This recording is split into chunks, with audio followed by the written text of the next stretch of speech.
Hey, everybody. Thanks for checking out the show. It is brought to you by the law offices of Jacob Imrani. If you're in Southern California and you're in any kind of accident, he's the guy you want. 800-345-6789. That's 800-345-6789. One more thing before we start everything off. If you are watching the show on YouTube, please smash the like button, subscribe to the show, leave us some kind of comment. Maybe you're going to react to something we talk about on the show. Maybe you have a guest idea. Do that on the ESPN LA YouTube page. Also, if you're on Apple or Spotify, please subscribe to the show. Leave us a 5-star rating. Leave us a review or a comment or a reaction or anything in the comments section on Apple and Spotify. That helps a lot, and we appreciate it very much. Again, appreciate you being here. Now, on with the show.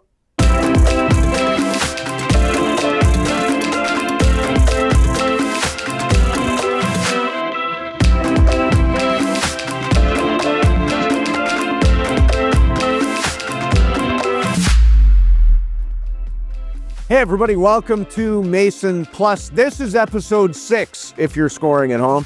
And great guest, blockbuster show. Kenya Barris is going to be here.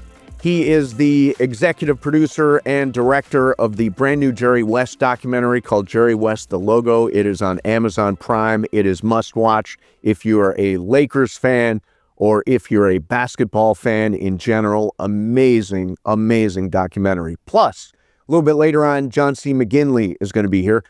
John is, you know him from Scrubs. You know him from the movie Office Space, Bob Slydell. You know him from Rooster, which is the brand new Steve Carell series on Apple Plus. That's coming up for you a little bit later on. First, you know, this is a brand new show, episode 6, still brand new.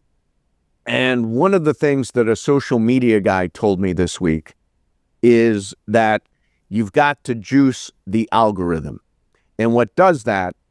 Comments and ratings and reviews and all that kind of stuff. So I need your help, and there's something in it for you. I'm going to give away a $100 Amazon gift card. Here's how you win it. Go to the ESPN LA YouTube channel. If you're watching right now, you can hit the like button and then leave a comment, a reaction, a guest idea, any of that stuff. Take a screenshot of it and tweet it to me at Venice Mace, M-A-S-E. If you're on Apple or you're on Spotify, same thing, 5-star rating, and leave a really, really thoughtful, smart review that is all positive. Take a screenshot of it and tweet it to me at Venice Mace, M-A-S-E. From all of those that I get, I will choose one. They will get an Amazon gift card, and we will try to do this on a pretty regular basis because I appreciate you being out there, and I appreciate you being on the ground floor of what is going to be a fantastic show. All right? First, let's jump in. I watched an amazing documentary called Jerry West, The Logo. And it is written and directed by one of TV's most prolific creators. He did Blackish, he did Mixedish, he did Grownish. He did a show called Black AF, which is hilarious. He's actually in that show, kind of a semi-autobiographical reality show. And now he has done this extraordinary documentary on the life of Jerry West. Here is my conversation with Kenya Barris. Hey, Kenya, thanks a lot for coming on, man. Thank you for having me. So I am a huge Jerry West fan. I worked with the organization covered the organization for 30 years here in Los Angeles. So I got a chance to interview him a whole bunch of times, but never in the way that you did. Congratulations on the documentary. It's an amazing piece of work.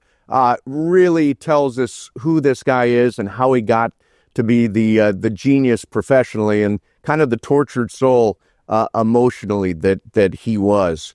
I'm curious from you, what made you the right guy when this opportunity came up? What made you the right guy to tell the Jerry West story?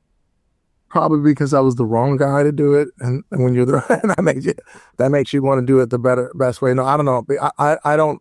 Jerry saw something And that's all, when somebody sees you, it makes you want to, make sure you do as much as you can to like make sure people see them.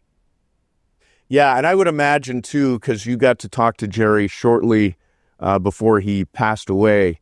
Is there a level of responsibility, a sense of responsibility that comes with telling sort of the definitive story of one man's life? Of course. I'm saying I think it changes once, you start off and you're telling a story with him, right? And then when he happens, we lose him, he passes, you're now telling the story with his family, for his family and friends, and it changes the weight of that. And, and the legacy part of it starts to kick in, and, you still want to live up to what you started off doing with him, but it definitely takes on a different, gravity. Yeah, I mean, I think that obviously I never got to talk to him about the issues that you did, but he had a really tough childhood with a verbally and sometimes physically abusive father. And my crackerjack psychology is that he never was really able to make his dad happy, and maybe that's sort of what led to his feelings about himself later in life. Is that fair? I don't know if it's quite. I think there's some things in that probably feel for me, it feels right, and some things that don't. I don't think that he cared about making his father happy at a certain point. You know what I'm saying? I think that he got to a place where he was doing it for his siblings, and for himself and maybe for his mom. I'm saying, but I definitely feel like it was, someone. I think that he kind of saw who his dad was early on and his place in the family. It became, not about sort of trying to figure that out for him, and more so about trying to make sure he protected the people he loved around him. What did losing do to Jerry West? It was not, for someone who's such a winner, it was so, I think, impactful on his soul. You know what I'm saying? I think that it would, but I also think in some aspects it made him too. I think that one of the things that he said is that he learned way more from his failures than he ever did from his successes. And that's what he took into his role as a GM and executive, which I think made him the best executive to ever really, of any sporting, agency ever. Yeah, I mean, for me, he's the greatest general manager, basketball guy in terms of evaluating talent that there ever has been.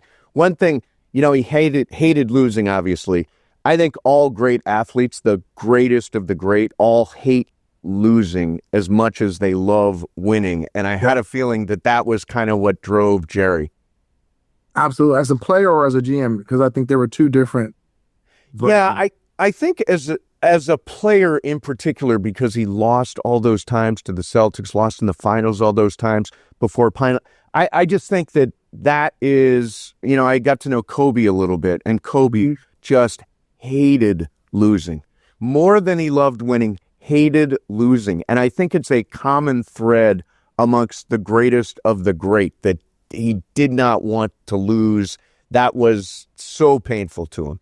I think the trilogy with Michael Jordan, when I interviewed him, he said something we didn't make the film, but like the idea of there's like the trilogy would be, or trinity, and that would be Jerry West, Michael Jordan, Kobe Bryant. They all were friendly and all sort of cut from the same cloth. Of like that, leave it out on the, leave it all 100% out on the court, and did not take losing well at all. Like, they were winners, and that was what they wanted to be. And I think the idea that Jerry was a winner, he got to the finals all those times, you know what I'm saying? But only one person gets to go, with the trophy, and him not getting it, I think it definitely had its effects. Yeah, I think Gary Vitti, the longtime trainer for the Lakers, said, the game is sort of rigged because only one team is going to win at the end. And so sports is really about losing more than it's about winning, which is fascinating. I was surprised at the things Jerry didn't like. Like he really hated the idea of winning MVP for a losing team in the finals. He really hated being the logo. He had this sense of humility, I think, that sort of drove him as well, that he didn't, despite what he did, it wasn't all about him. Like it was about the winning. Definitely was not all about him. That I will say for sure. I think that he made it sometime all about him when they lost, that he blamed himself. You know what I'm saying? That was just kind of who he was. And, I think the MVP thing, I think that was like just such a sour, sweet piece of sweet candy. Like he did not, that's not the way in any way he would have wanted it. I think the idea of, you had said something about, you said, oh, that he, I don't think the idea that he hated being the logo is true. I think that he did not like the pomp and circumstance around him being the logo. You know what I'm saying? Like he was a guy who he was, a self-made man. You know what I'm saying? He didn't like people, the sort of like bluster around it. But I feel like, I think that he was very grateful that he was the logo, but he didn't want a big deal made about it. Right. His son Ryan at one point says he was asked, I think you asked him if his dad could ever be happy, if that was a possibility. And Ryan said no. Do you think towards the end of his life, did you get a sense from talking to him that there was a sense of happiness or accomplishment in his heart?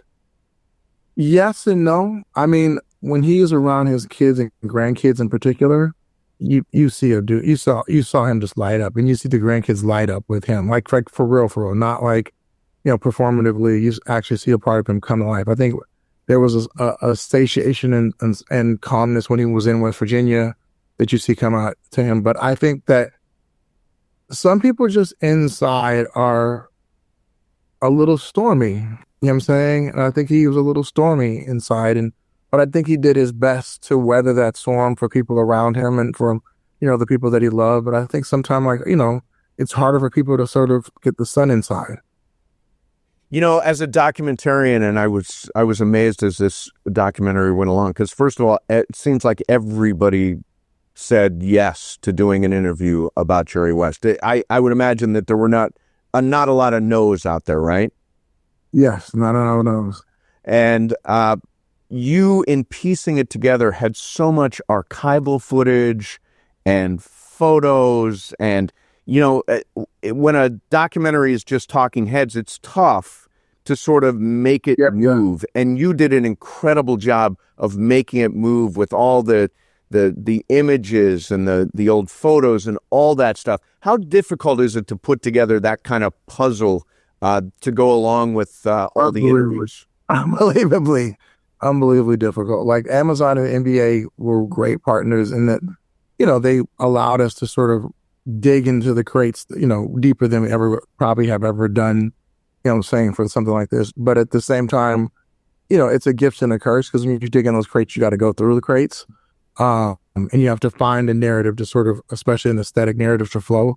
I credit my editor and producer, Jamie Nelson, and the other producing partners, Hal Rothstein and Stephen Leckert, Green Greenwood, and, people who helped me put it together, Crystal Rose. But I feel like it was definitely, like you said, the word puzzle, it's a jigsaw puzzle. 4 years long thing that we worked on that, Wow. And I got a whole new respect. I produced documentaries before. I've never directed one, but I got a whole new respect for what it goes into making a truly, a documentary with any real weight and substance to it. One of the things I'm interested in is the feud that developed between the Lakers and Jerry West after he left the organization. And you talked to Jeannie Buss about that.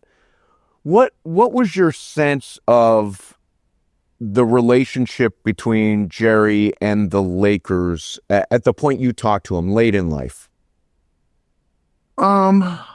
I think it was always going to be a love for the Lakers. I think it was strained, though. I don't think I'm saying anything that's not been talked about. Yeah. I think it was a strained relationship. You know what I'm saying? I think that a lot of that was, before Jeannie's time, during Jeannie's time. I think it's soured. But I think he always had love. He always saw himself as a Laker. I was diagnosed bipolar back in 2000. This is a sharp left turn. And it's something I work with every day. And I manage it. I've become I work with the LA County Department of Mental Health, all that stuff. And one of the things I wondered about, and I don't know if it ever came up, did Jerry ever think about therapy? Did he go to therapy? Did any of that stuff ever happen for him? Or was he from a generation where that just wasn't even considered? No, he definitely had, he was aware that he talks about a lot in his book. He was aware of the depression, I'm saying, and the idea of, he would say there's some days I just, don't want to get out of bed, I'm saying, and those days sometimes lasted longer than others. He called them, his dark moments, and there was a morbidity with Jerry sometime. He said that he felt like he was in God's waiting room. And it was kind of said as a joke, but it was also sort of like, it's kind of, it's gallows humor. And I think that was sort of who Jerry could be. And, and I think that that his family worried because, they were like, they don't want him to do something to himself and, don't want him to, to be in this pain. You see someone suffering and it's hard, I just saw the movie Ordinary People again, just for some reason. Wow, such a good movie, yeah. And it had that, Timothy Hutton's character had that. You just see that when the weight is on someone, I'm saying, you realize how people, I think mental health in men in particular, it was one of the things I really wanted to sort of be the underlying thing to talk about in this movie is that I think mental health with men, everyone, women have it differently, but mental health with men, there's a certain way we're supposed to present, I'm saying, and sometimes that fortitude that you're presenting with covers a lot of pain that's underneath, and particularly when you're a leader of men or when you're in that role, like it's not always given the sort of light that it should be given. And I think so, you getting diagnosed in general, you probably had some moment that changed for you that made people, go and have that thing. And that's a scary period, like to have your mind not kind of turn on you a little bit. I'm saying, like, yes, body turning on you is one thing, but your mind turning on you is another. And it's, I think it's not really talked about, often enough. Yeah. I wanted to ask you a question. I know I'll circle back to the documentary, but I was a huge fan of Black AF. I thought that was one of the funniest shows to come along in a long time. And obviously your shows, I mean, culturally influential comedies, mixed-ish and blackish, and obviously all the work you did. How tough is it to make people laugh? How tough is it to make people laugh and to still say something? I think it's one of the hardest things in the world. They say if you can make people laugh, you can make them cry. I think that's why so many of the actors that go on to be Oscar winners, I'm saying, they take them from us. I'm saying, like, because you don't get an Oscar making a comedy. You don't get a seat at the Oscars making a comedy. But if you think about Tom Hanks and Robert Downey Jr. and George Clooney and, I'm saying, some of the best, dramatic actors of our time, they started off as comedic actors. So I think there's something special about comedy, but I do think I do really feel blessed that I think comedy is a really good vehicle to actually tell stories because it gives people, I say it a long time, it gives people like a little spoonful of sugar, take down the medicine, I'm saying? And I think if you do it, that's a really great thing. Of like people get the lesson and get to sort of learn something or laugh about while they're laughing. And that's an easier way to sort of say something rather than putting somebody in a, sad state. Do you think you'd ever go back and do another season of Black AF? Oh my God, yes. It's such a funny show, man. I left Netflix and we were picked up for season. I just had this conversation. We were picked up for season 2 and I left and, they were supportive and, I left the distributor. So, but I had so much fun doing that show. And Rashida, my sister, is someone that I really, really, really, look up to. And I went to work. Every day going to work was like going to be on the playground. Yeah. It's such a funny show. Made me laugh so much. Yeah. So circle back to the doc. What's the most surprising thing you learned about Jerry West when you were kind of embarking on this? How funny he was. If you interviewed him, like he has all the comedy tools. You know what I'm saying? Like, he can be charming and around women. He can be like a little kid around your children. He can be as blue as you can be. He can be a guy's guy. You know what I'm saying? He had all of it. And he was also very, very smart with his comedy. You know what I'm saying? It was edgy. It was cutting, and it was very specific. And he made people feel seen when he would do jokes with them. Oh yeah. When you look at that logo now, at every single game, every NBA game that comes along. How will you view it now differently because you did this work with Jerry West? I think I see it, whether they knew it or not, that they were so much more. I think they couldn't have known that he was going to be that, but they were so much more prescient and ahead of the curve because it is absolutely positively the right man, to be it. And because he defined so much of the game for so long, what I'm saying? The idea of someone who was almost there, like it's, basically it's early, almost it's nascent period all through contemporary time. So I feel like that for me, I think they saw something that they didn't even know they were going to see, but he was the guy for it. As a talent evaluator, I don't know if there's ever been anybody like Jerry West. I mean, I remember the night of the trade for some 18-year-old kid from Philly. And I was like, what are we trading our starting center for? And I mean, his ability to identify talent was absolutely impeccable. I agree. I don't know that my thing, and this is my party argument, I don't know that there's a better GM in any sport. You know what I'm saying? That can say that I always want to get in those conversations that you can say in a GM who went to every place he went to and they immediately got better, and not just better, became playoff or finals contenders. And you know what I'm saying? I don't know in any sport that went to that many different places and did that. I don't know that you could say there's anyone who's ever done that before. Yeah, no, his success was repeatable. We saw it multiple times. We saw it obviously in Memphis. We saw it at Golden State. He went on to the Clippers. I mean, he had this ability to see talent and to see the way the pieces fit together, which I thought was interesting. It's not just identify the talent. It's figuring out how those pieces fit together. And of course, the famous story is, reportedly, he would have quit Golden State if they had traded Klay Thompson. And what a mistake it would have been to actually do that trade, right? Yeah, he absolutely, that's not a story. He told me that himself. And Klay talks about it.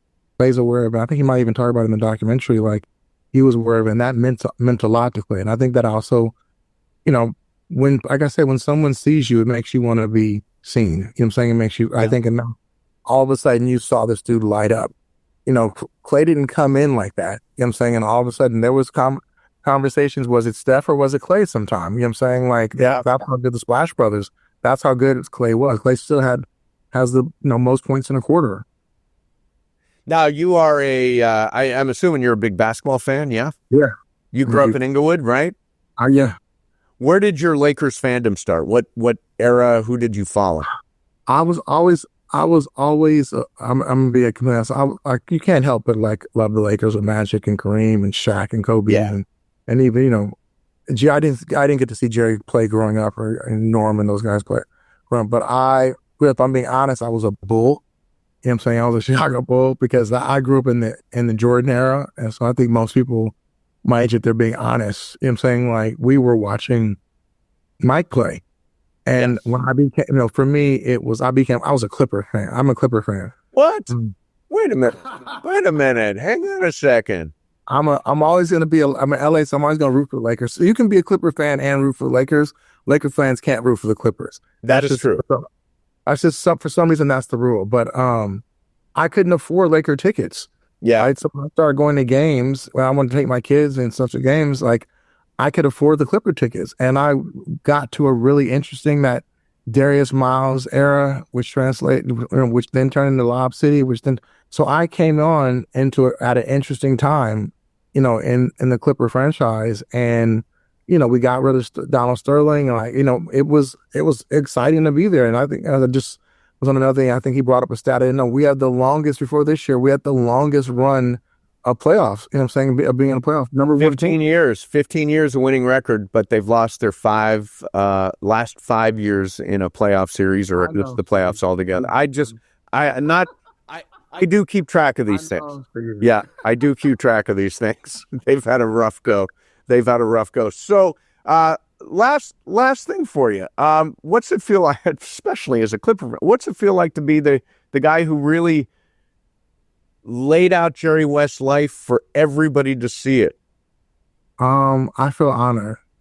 I really do. I feel really honored that I got a chance to do this and to do it. And I didn't realize how much, and I think this is something that I heard, and your life is really measured by the impacts you have in other people's lives. You know what I'm saying? When you really start to think about it, and when you sat down and started talking to people why there were so many yeses, I was shocked at how many memorable, impactful moments that he had in people's lives that actually, for a lot of them, changed their lives. And I felt like that it really, for me, made me really think about sort of just moving forward. Like, that's what you want to do, is be someone who people can look up and say, like, you had some positive impact in their life. Yeah. I love about the documentary is that I was thinking if you put it in a time capsule and you take it out in 100 years, people are going to know exactly who Jerry West was, what he accomplished, his legendary status, why he's Mr. Laker. I mean, I just think it's oh man, that's the best compliment I've gotten about it. So thank you so much. I mean, that's great. I feel like that was what I wanted to do, is to sort of make it bigger than basketball, but at the same time not forget what he actually meant to the game I love so much. Yeah. Well, listen, let everybody know, Laker fans, all fans, even Clipper fans, to be. There we go. There's a Laker hater. Why can't you? Why is it? We're both in LA. Why We are, yes. Yeah, I mean, why don't Laker fans? It's so insane to me. I don't understand that. You can be a Laker fan and root for the other team. It's okay. You don't have to root. I mean, when we're playing you don't have to, even though we own the Lakers in terms of our record. You know what I'm saying? Right. Yeah. We own you in terms of championships. But no, it's funny. I work with Michael Thompson, and Michael says that he would rather the Celtics win another title than the Clippers win a title because the Clippers would never shut up. Oh my God, dude. Yeah. And that's from a Laker. Well, I'm telling you this right now. We got some picks back. Yeah. And we have a real owner. And I feel like we have some real, I still think Kawhi is a basketball robot. He's one of the unholdables.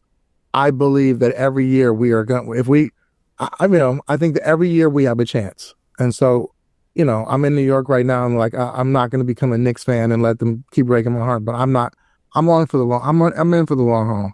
Yeah. Well, it may be one. These jokes, they carrot themselves, kidding me.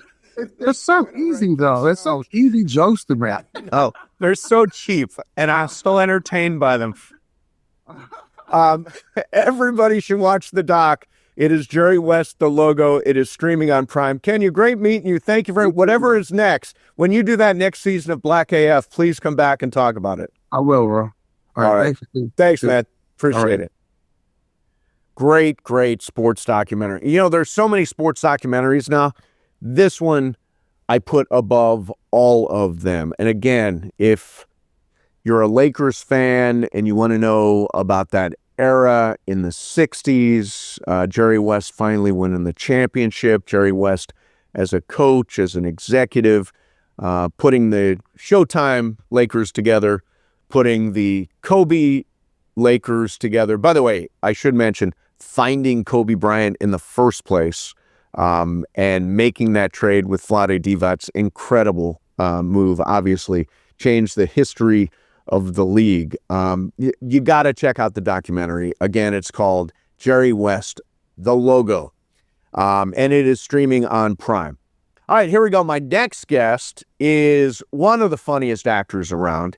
He plays Dr. Cox on Scrubs, which has just made a comeback on Fox. He plays Bob Slydell in the classic movie Office Space. I talked to him a little bit about that. And he's now playing Dean Walter Mann in Rooster, starring Steve Carell. That is streaming on Apple Plus. Here is my conversation with actor John C. McGinley. John C. McGinley, it is great to see you, man. How are you? Thank you, Steve. Great to see you always. Yeah. So listen, I was thinking about this as I was watching Rooster, which is a show I love and have been pumping up on the radio because it just makes me laugh. And we need more of that.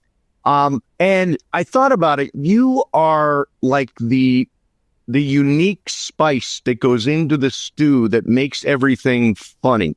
And I'm wondering, this is such a stupid question. I've asked it before. Sometimes it works, sometimes it doesn't. Where does the funny come from for you? It's got to be on the page. I know everybody probably says that to you, but look, there's like two guys in the history of cinema who can do a Felix the Cat bag of tricks and pull something out on the day. And it's pretty much Jim Carrey and Robin Williams. And Robin's passed, rest in peace, and Jim's not interested anymore.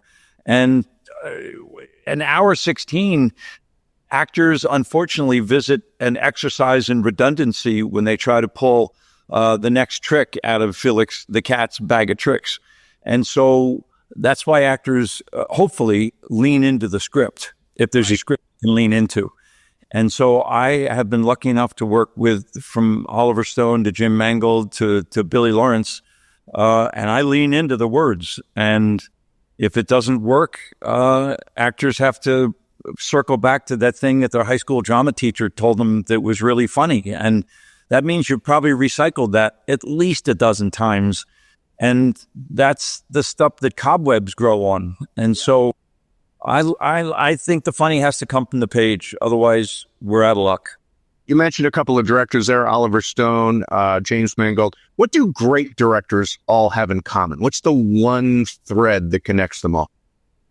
They know what the story is we're telling. So whether it's Catherine Bigelow on Point Break, or Oliver in Platoon, or Jim in Identity, there's one person on the set who has to know the story we're telling. Otherwise, actors show up and they bring their flavor, and that can be a whole lot of different tones in one piece. So in other words, a bad version of this would be in The Wizard of Oz. If Dorothy and the Lion and the Tin Man and the Scarecrow show up and they have four different ideas about the tone of this piece and how we should get from Munchkinland to the castle, we're hosed. They all have to be in the same tone. And I know you're a movie buff and you know what I'm talking about, but when it doesn't happen, and it happened to me on a film that was such a good script and called Highway. Originally it was called The Leonard Cohen Afterworld, and it was Jake Gyllenhaal, Jared Leto, myself, and Selma Blair. And unfortunately, a bunch of the actors had different ideas about what this very typical road movie was going to be, getting from point B to point C. And there's such a good script, and the wheels came off. Yeah. People weren't in the same canoe. Yes. Not singing from the same. I know it's so rudimentary, but it's not, because it means you're shooting yourself in the foot from go. Yeah.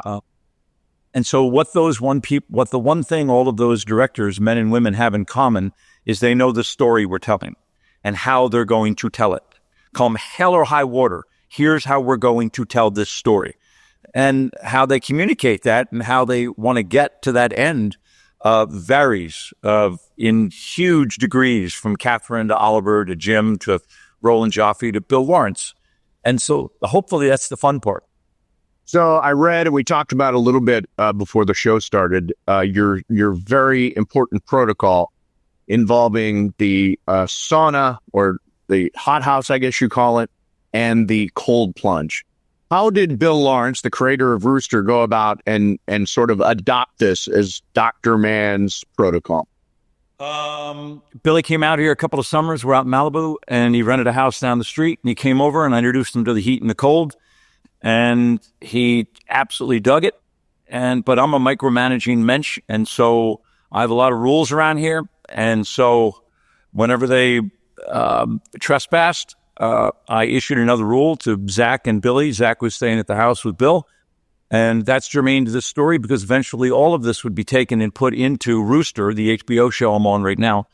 And the rules here that are at the hot house are in the show. And Bill comes out 2 months after spending the summer with me, and he says, I'd like to meet with you and talk about something.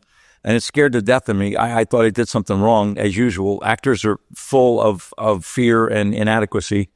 And he came out and he said, I want to steal your life. And I didn't know what to say to that. I still don't.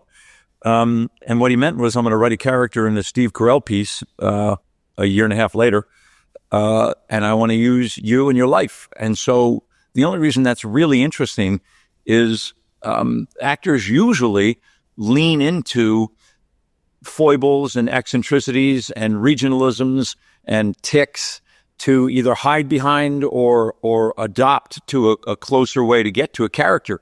Well, this is the character playing me. And so the reason that's really a little presumptuous is the presumption is that you, John McGinley, when you open up your sternum, are going to be interesting enough in the frame, not Walt Mann, the fictional head of a college, but you, John McGinley, Walt Mann playing you, I know this is ass backwards, are going to be engaging enough for us to keep the lens on you. Well, that's a big adjustment, man. Sure. Now, have you done research? I'm sure you have on this sort of protocol from the sauna to the cold plunge, all that stuff. Physiologically, what does that do for you? Or do you know? I do know, because a guy named Wim Hof, my dear friend Laird Hamilton, who lives up the street, kind of introduced us to all this a long time ago. And then Wim Hof, who is kind of the breathing master from Europe, he came over and did like a 1 month tutorial with us at Laird's house. And so I got it pretty squared away. And for me, instead of all the granola woo-woo Southern California bullshit that people want to assign to heat and ice, it reduces short-term inflammation. And that's great. Yeah. What happens is it hacks the brain. When you get into the heat or the ice, your brain tells the rest of your body, we're in big trouble. And so it sends, all the good chemicals to reduce the panic in the ice. Yeah. You're not unless you have a clinical problem, you're not in jeopardy. You're at a house in Malibu and some ice. You're fine. But your brain's telling your body, your fight or flight is flight, man. Sure. Flight. And that sends the juice. Whatever the juice is, it sends the juice into your system. And that's when you feel that great feeling afterwards. But for me, from joints to organs, it reduces short-term inflammation. And that's great. Yeah. That's cool. This guy, Bill Lawrence, that you referenced, he is, let's see, there's Ted Lasso, there's Scrubs, there's what else? Shrinking. What makes this guy so good at creating these shows, which are, I think, all really, really funny? Boy, me too. And Vince Vaughn's piece as well. Right. That sent down the keys. I don't know why it was a bad monkey. And I think Billy's the Norman Lear of his generation. He's a unicorn, man. He has an ear for this. He's one of those people in your business or ours who's great at their job. And why? Because he busts his ass, and he also happens to be gifted in this narrow frequency band of creating 30-second stories with a beginning, middle, and end that happen to be funny and touching. Billy leads the league. Yeah, it's funny. There's a fine line between optimistic, which I think all of Bill's shows are, and corny. And he never veers into corny. Like, it's got a great heart, but you never say, that's kind of too schmaltzy. I agree, man. And Norman Lear, who I think had a huge impact on Bill, hewed to the same tone. So in other words, my favorite story in All in the Family is when they put Archie in that elevator with all sorts of different races and creeds and colors. And the Latin woman has the baby. And by the end of it, Archie's holding that baby.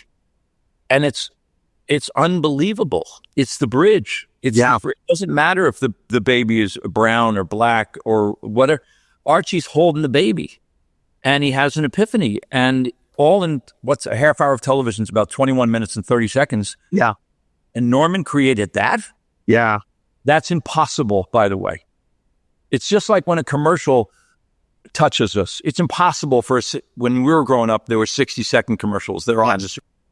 But there used to be a commercial every once in a while, whether it was a Kodak commercial, I know I'm dating myself, or the Native American standing on the side of the road with the garbage. And all of a sudden you'd be moved. Yeah. It's impossible. And so when it happens, it's extraordinary. And Billy routinely touches that. So there's some synchronicity between Dr. Cox and on Scrubs and Rooster, your character there. On Rooster, your line is, liberal arts colleges used to be safe havens for free thought. When did we become the bad guys? Nobody makes these kids feel bad anymore. On Scrubs, I am not sure how to teach these kids. I can't work them crazy hours or abuse them anymore. And then my favorite line, they are apparently fragile Christmas ornaments, which I think is just the funniest damn line. What do you think of kids today and sort of this generation that's coming up? Well, I have an 18-year-old and I have a 15-year-old who's going on 37. And I also have a 28-year-old son with special needs. So we're on the whole spectrum out here.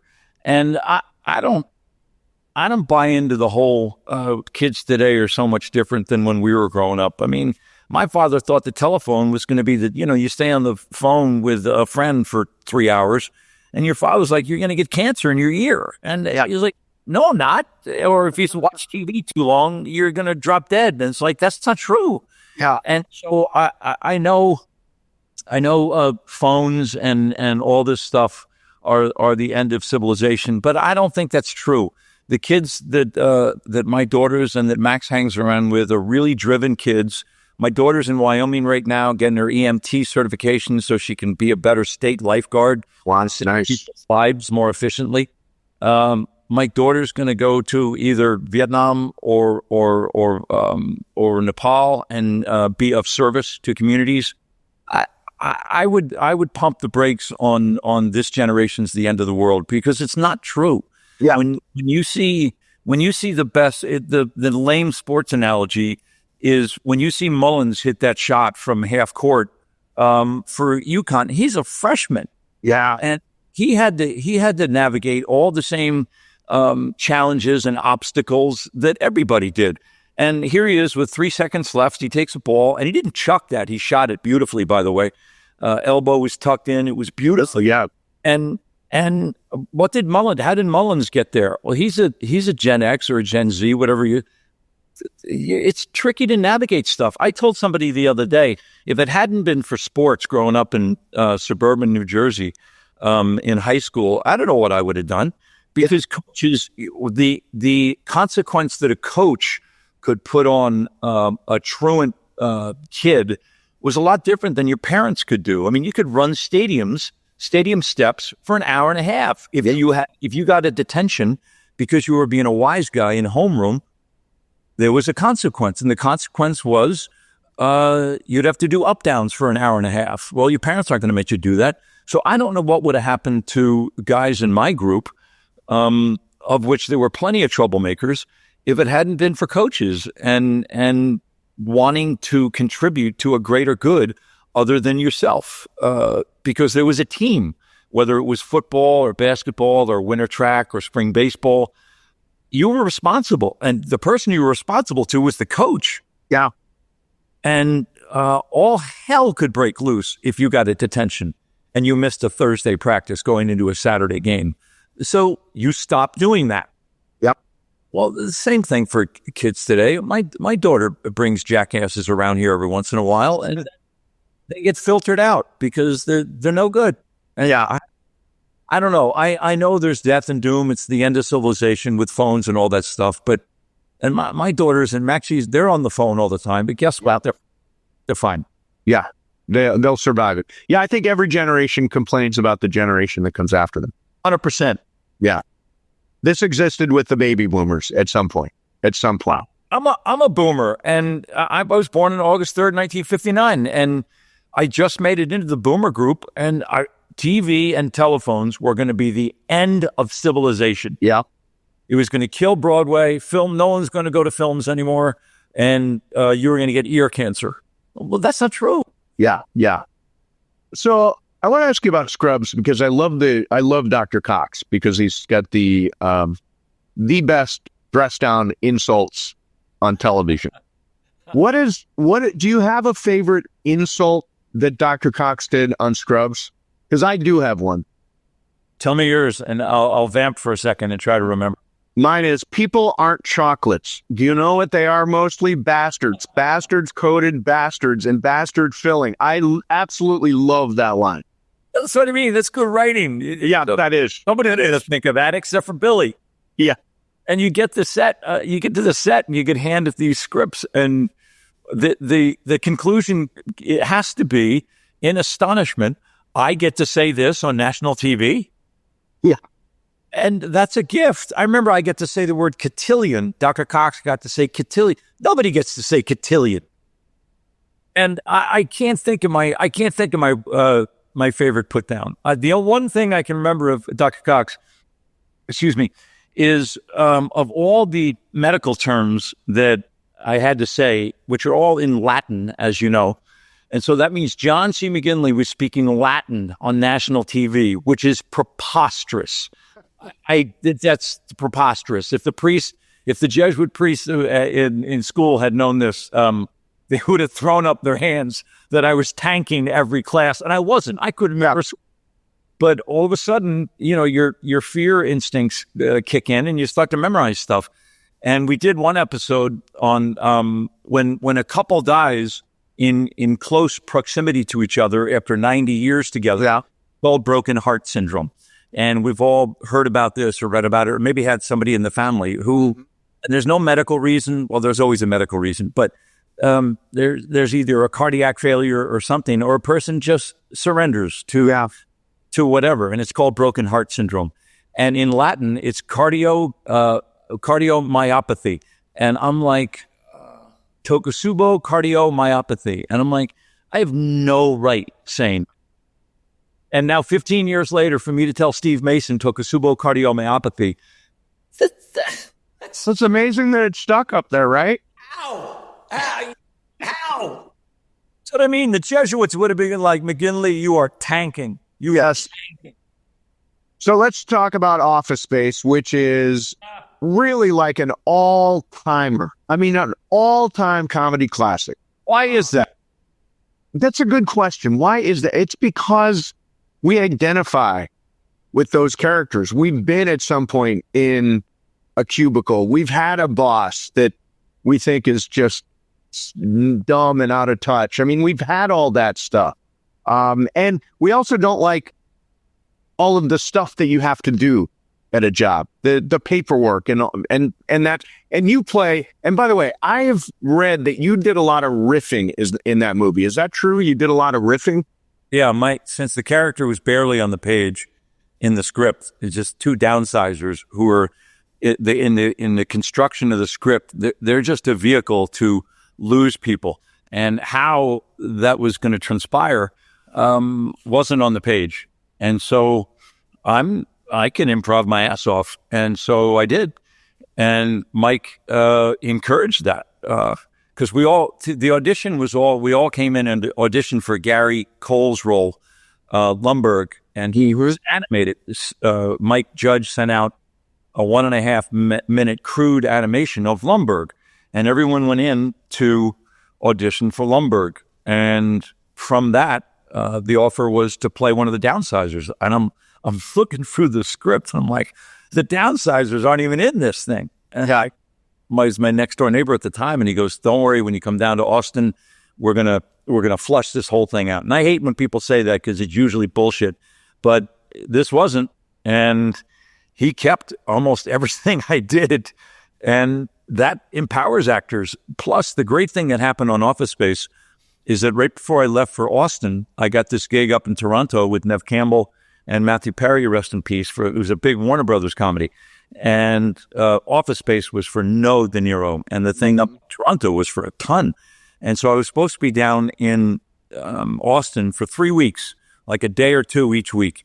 And I called Mike up, and I go, "Mike, listen, is there any way on God's earth you could massage the schedule just a little bit so that you could shoot me out in a week? I could fly on a Sunday, do wardrobe and hair on Monday, and shoot Tuesday, Wednesday, Thursday, Friday, and fly to Toronto." And he did it. Yeah. And which is insane. That's no such thing. And I asked him in the 9th inning too. And so that he did that made me want to run through drywall for him. And so when I got down there, I was hot to trot. And you turn the lens on me, and I was ready to go. That he would do that for me was so unheard of. Honest to God. And it just put me in the right headspace to serve this downsizing function and whatever my perception of that was. And so I was locked and loaded when I got there. Yeah. Michael Bolton, I love his whole catalog. That thing floats for some reason. That thing is floating. It really does. All right, so I want to do something we do on the show. It's called Pick One. I'm going to give you a couple of choices, and you just one, and you'll see how the game is played here in a sec. So let's start out with food. Burgers or tacos? Tacos. Tacos, excellent. We're in Southern California. Scorsese movies, Casino, Goodfellas, or The Departed? Goodfellas, because of Ray. Right? Yeah, he's amazing. And yeah. Music, Prince or Michael Jackson? Prince. Oscars, which did you prefer, One Battle After Another or Sinners? Love them both. One Battle. Yeah, me too. Medical dramas, Grey's Anatomy or The Pit? The Pit, because I think Noah's just a wizard. What he's doing is the stuff of wizards. It is such a great movie or a great show. I mean, it just his presence is amazing. And by the way, the other actress, Catherine Lanassa, who's the lead nurse, brilliant, amazing. It's stuff with wizards, man. That's really hard what they're doing. And they're over on the Warner lot, and they were shooting when we were shooting. And unfortunately, there's no cross-pollination when you're locked into what you're doing.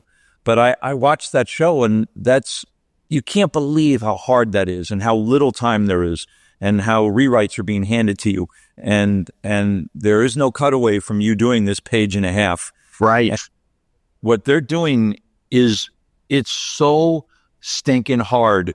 And it's elevated by the fact that Noah is probably the single nicest gentleman on the planet. And I know that doesn't matter because all that matters is what happens between action and cut, but it does matter because he's such a mensch and he's fabulous. On top of the call list means something, right? I mean, he sets the tone, I would imagine. He's one of the producers. Yeah, their trickle down there is profound. Yeah. All right, two more. Basketball. Who's the GOAT, Michael Jordan or LeBron James? Michael. And the last one, event to be at. Super Bowl for your favorite team. Is it the Giants? Yeah, my grandfather played for the 1927 New York Giants. The New York Yellow Jackets, and then they became the Giants. And grandfather's a two-time All-American at the University of Pennsylvania. And he played for 1 year for the New York Giants. I think he made $7,000 for the year. Wow. He was commuting up from Philadelphia, where he worked at the Beneficial Bank of Philadelphia, and he coached on the St. Joe's college football team. And he can go up to New York for Thursday practice, and he played for a year. Talk about having multiple jobs. That's what I mean. The generations aren't that different. No, not that different. Grandfather played for the Giants, so I know I had nothing to do with that, but I have adopted the Giants over the years as a bleeding giant blue. Okay, event to be at, Super Bowl featuring the Giants or Game 7 of the World Series with the Yankees. I know you're a Yankees fan.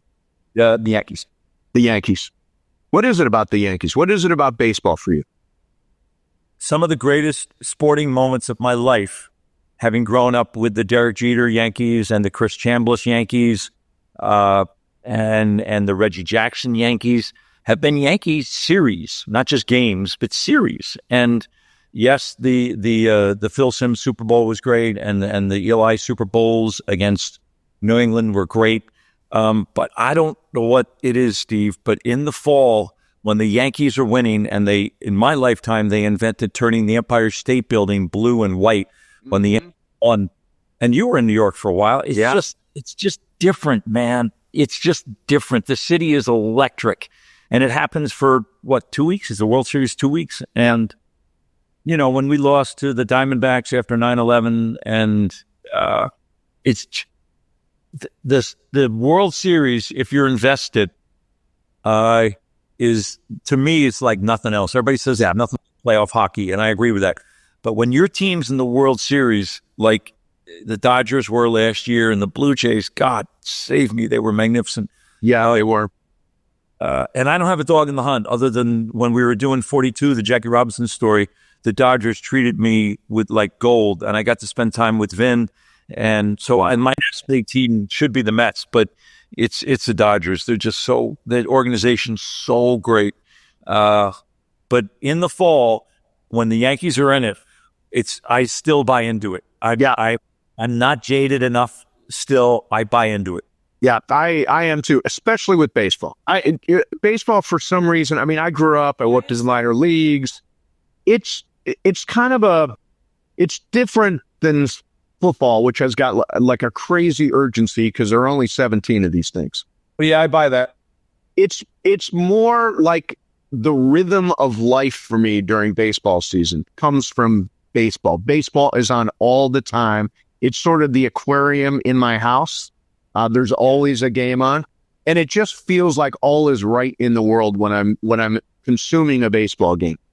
Yeah, it's funny when I get gigs that are in not big towns, but in whatever the next town down is, whether it's Portland or Kansas City or Atlanta has the Braves affiliate right up the road. I love going to AAA. Yeah, I bring a script. I sit out like $7 or $8 seats out there. They're deserted, and I just memorize tomorrow's stuff, and I watch the game. And I've done it. I did it up in Portland with the Beavers when I was doing a film up there in the Pacific Coast League where Joe DiMaggio played.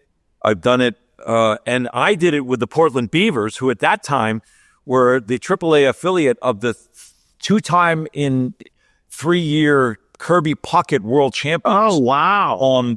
And so there was a ceiling up in Portland where Danny Gladden and Kirby Puckett and all these great Morris was the pitcher. Yep. There was no room on the big league roster. So when you went to a Portland Beavers game, which you could walk up the hill outside of Portland, which is a phenomenal town, right to this old like war memorial baseball field. It was from 1755. And before baseball was invented, there was a baseball stadium there. And you could go there practically for free. And all these guys were big leaguers, but there was no room on the Twins. Yeah. Because they were world champs. You were not getting up on that team. And yeah, it's funny. I worked in the Twins organization too. That was the Toledo Mud Hens for the AAA. Yeah, at same time as you were at Portland, because I watched Frank Viola pitch. I watched Kirby Puckett do a rehab assignment. Viola, of course. Kent Herbeck was stuck there for a while. Yeah, I mean, there were a bunch of guys, and the Twins were so good at that point. It was really hard to bracket. Yeah. You know how hard it is to win two? Well, the Dodgers just did it, but they made it look easy. It's not. Nope, it's not. It's not. One of the summer when the wheels were coming off of the Dodgers, and everybody's like, well, this experiment's over. Yeah, right. Remember? Yeah. Right. Oh, yeah, I do. Deep into August, things were going all wrong. The bullpen, they blew 26 saves. I mean, all that stuff. And yet, I mean, baseball playoffs are just a different thing. I watched Roki Sasaki pitch last night, and he actually looked really good. And you think about him, 10 and a third innings, 14 strikeouts. You think of things like Will Klein, 4 innings out of nowhere in game 3. I mean, so much has to go right in a World Series or in a playoff series. And for the Dodgers last year, I talked to Joe Davis on the show a couple weeks ago, and I said, the Dodgers were outplayed and yet won. And I think that's really the case. I agree. But remember, deep into August, they sat Yamamoto. Oh, yeah. Yeah. After spending X zillion dollars on him, the organization was so shrewd, and obviously it yielded profound dividends, but they were like, we're sitting him. Yep. Yamamoto in August. Yeah. Yeah. They're so loaded. So you are a very well-known advocate of the Down syndrome community, and I wanted to touch on this. What made you feel like you wanted to get out there and be, I mean, obviously your son, but putting yourself out there as an activist and an advocate is a different thing. What made you want to put yourself out there? It's a good question, Steve, and I think the answer is really simple. it became clear that I wanted to advocate for people who can't advocate for themselves. So language and different ways to socially move a message forward is not necessarily available to our community. We just don't have the clinical tools, the apparatus to be able to do so. And I can, and I'm really comfortable advocating for people who can't advocate for themselves. And it was that clear of a mandate. And then I met some people who were on the same frequency, from Tim Shriver, who runs Special Olympics, who's one of the more extraordinary people I've ever met on the planet. And then this woman, this dynamo from Denver, named Michelle C. Witten, who runs the Global Down Syndrome Foundation in Denver, flew out to Santa Monica, and I had lunch with her. And I didn't want to be with another kumbaya group. I built a bunch of different groups who were passing pamphlets out, and that's fine. Bless their heart, they're doing a good job. But I wanted to be with people who were medically connected to improving the lives and the trajectories of people who are born with Down syndrome. And she said, well, we're going to build a hospital that serves only people with Down syndrome. And she did. Mm. It's the Linda Cernick Institute and the John C. Center, which is connected to Denver Children's. I was like, on what planet? Who are you? Yeah. So I've been connected to the hip with Michelle and the Global Down Syndrome Foundation for well over 10 years now, and with Tim Shriver, and I serve on the board of the Special Olympics. And these are people who are just like, here's what we're doing. Here's the agenda. Here's what we're doing. We're having sports. We're building a hospital. I want to be with those people. Yeah. I love Kumbaya and let's all hold hands and we are the world. I love all that. I love hospitals and games where when the athletes come to a regional game, one year we had them down in Chapman, and before the athletes compete, they go to 6 different kiosks and are served by different doctors, an ophthalmologist, a foot person, a dentist. And these are people who are not getting this care unless they're athletes at the Special Olympics. And when they come to a certain level of games, not necessarily local games, but a regional and state level, and certainly a national and international, you go to 6 different kiosks and you're seen by 6 different caregivers who are in medicine. Yeah. Are you kidding me? You're going to be fit for orthotics. You're going to have a follow-up dental visit. You're going to get issued glasses at a fundamental level. Put me in that group. I want to be with that. Yeah. You remember that's wrong with an answer to your question. You remember our producer, David Singer, right? Like it was yesterday. So David was our producer for 20 years. And I remember him telling me that Maxim, his son, has Down syndrome. And he said you were so kind to him. And so, and whatever you said made all the difference. What do you say to a parent who has a child with Down syndrome? I am fortunate enough to be able to participate in different parent groups and kind of an empowerment circle. And what I say to them, it always boils down to the same thing. Every single family on the planet, regardless of clinical challenges, has profound challenges. Whether it's Dylan Claybolt's family in Colorado before he shot up that school, that mother had challenges. She didn't know what was going on there. And as soon as a family is picture perfect, you can start your stopwatch. That family has challenges. Yeah. And in the special needs community, you have challenges that are with Down syndrome that are printed right on your child's face. Well, the only difference is that you're going to have to run an extra lap for that kid because he or she's not moving out and they're not going to progress along. They're going to be, you're going to be their caregiver for at least the foreseeable future and maybe longer. And that gives you a chance to do one thing you've never been done before. It gives you a chance to be great at something. You've probably been okay at stuff your whole life. You've gotten by. Most of us are C+ and B- if we're lucky. And we've gotten by. We've figured out a way to get by. You are going to have to shine as a parent who is born with Down syndrome, kid born with Down syndrome. It gives you an opportunity to be great at something. Finally, you get a chance to be great at something. You get to be a great parent. which you may not have to be with the typical kid who's going to knock the cover off the ball in 4th grade and be recruited by SC by the time they're a sophomore. Great. That kid's off and running. The kid also has challenges.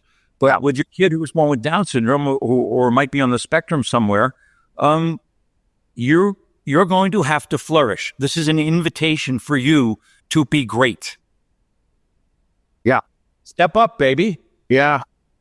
You know, John Ireland's son is on the spectrum. Jack. I have heard you guys talk about that. Obviously, David's your son.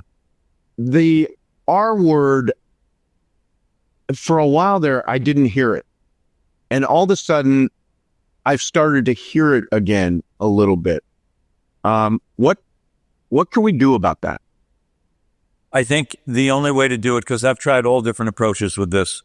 In Idaho at the World Winter Games, a bunch of advocates who were born with special needs came up with a campaign called Spread the Word to End the Word, and that got a lot of traction, and it was a viral campaign. And the only way I can approach people who use the R word, whether it's in a script or at a dinner party, is I ask them, is there a better way to say that? Because if you use the N word, there would be hysteria. Or if you defamed a Jewish friend of mine, there'd be a whole different blowback. But for some reason, it's okay to disparage and perpetuate a negative stigma about people who are born with special needs. I know why, because they can't return serve. Yeah. And so you're free to just throw that word around because there's no consequence. There is a consequence for other language that disparages groups. And so I've tried to be militant about it. It doesn't work. I think the only way to approach that transgression for those of us who are offended by it is with kindness and frame it that there might be a better way to use that word. Or with writers, I always ask them, is there a better way to break that joke than the R word? Because if you can't figure that out, then here's a drill for you, you writer. Try putting the N word in there and see if you can break the joke that way. Right. Because you stand-up comedians all the time who are like, don't tell me how to talk. I'm like, okay, well then you put the N word in your sure. Do that. See, let me see how brave you are. Yeah. Yeah. And they're like, don't tell me how to talk. I'm like, it's not my business to tell you how to talk, but is there a better way? Is there a better way to break that joke? And I love stand-up comedians. I hero worship them. And when they trespass and offend my group, I want to know if there's not a better way to break that joke. Yeah. Well, listen, this has been great. I so appreciate you doing this. Rooster is on HBO. Can't recommend it more strongly. It is such a feel-good, optimistic series. You're very, very funny in it, obviously. Scrubs is running now, ABC and Hulu, and Dr. Cox is fantastic. And Office Space is streaming somewhere. If you've never seen it, you should definitely see Office Space. It will remind you of what's going on in your office, your business life right now around the office. It is so great to have you, John. Thank you very much for coming on. Thank you, Steve. I'll be listening to you, John, this afternoon. There you have it. That is a big show. Thank you to Kenya Barris. Again, the documentary, Jerry West, the logo. It is on Prime. And check out John C. McGinley in Rooster on Apple Plus with Steve Carell. Hilarious show. Again, if you're watching on the ESPN LA YouTube channel, hit the like button, leave a comment, a reaction, a guest idea, whatever you got. Take a screenshot and send it to me on Twitter at Venice Mace, M-A-S-E. Same thing if you're listening on Apple or on Spotify. 5-star rating and a really good review is appreciated. Take a screenshot, tweet it to me at Venice Mace, M-A-S-E. Somebody is going to win a $100 Amazon gift card. Who doesn't need that in this economy? Thank you very much for watching. Thanks for being part of the show, and I'll see you next time on Mason Plus.